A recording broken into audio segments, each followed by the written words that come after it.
All right, guys, we're looking at a Amana unit here that I put in a couple years ago. I changed out the condenser and the evaporator coil. I left the furnace. It's a York furnace my dad had installed. It's in good shape. This is the one I posted about on Google Plus that was kicking out on low pressure. So there's our standing pressure. We're going to hook up this jug of 410A and before we start it, just to be prepared so we can start adding charge. Alright, it's cutting off like instantly. So what I'm doing is I'm letting refrigerant go into it through the high side while it's off. That nice buzz you hear would be the contactor. So we are going to check that also and see if we have to replace the contactor. But I'm going to let some of this liquid refrigerant dump into the high side before I start it back up. Because I mean, I cut it on and it wasn't even 5 seconds, and she shut down. So let's we'll let some of this refrigerant go in there and then we'll start it back up. Guys, I have the unit stable now to where it won't cut off anymore. It's a very mild day. It's only 60-something degrees because it's been raining for like 3 days, so the weather is really mild. But I do have it stabilized to where it will not shut off on low pressure anymore. So now we're going to have to get the leak detector and go inside and see if it rings off. I repaired one leak down there on the suction line service valve about a year ago, and he said it's been fine ever since until yesterday. So we'll see what we find.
Alright guys, well, as you saw, it's a piston not air handler, it's a piston cased upflow coil. No TXV. And y'all saw where the leak, where it was leaking around the, you know, the compression fitting where the orifice goes, or flare fitting, whatever you want to call it. And so I turned the camera off and I gave it 2 really good turns, or not complete turns, but 2 good 1/4 inch good snugs on there. It was a little loose, and as you saw after that, we put the leak detector back on it and it was not ringing off again. So I'm hoping that that's all it was, because I really don't want to have to start over with the Goodman Amana nightmare again, and you all know what I'm talking about. So now what we're going to do, we're going to adjust the charge properly to the correct superheat, since I feel that I have the leak fixed. Then I'm going to see if I can make this contactor shut up, or if I'm going to have to replace it. Alright, we got the charge right, but I see why the contactor's humming. If you look right here and you watch these little fellas crawl, you can see we got ants in here. And see if I touch. That's when the low voltage is pulled in. So this unit's under warranty, and it looks pretty pitted in there. It's kind of hard to see on camera, but I'm going to go ahead and just change this contactor out. Alright, here's the old contactor. You can see it's a little burn in there. It's kind of hard to see, but we got the new one in, and she's much quieter.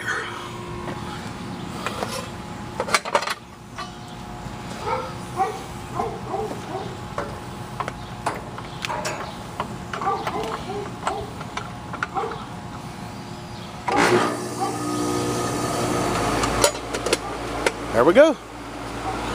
Alright guys, well, we fixed a leak. Hopefully that's all the leaking that it has. I don't have time to open up the coil today because I got to go put in a condenser and change out a contactor that was making noise. So thank y'all for watching, and we will see you guys on the next one.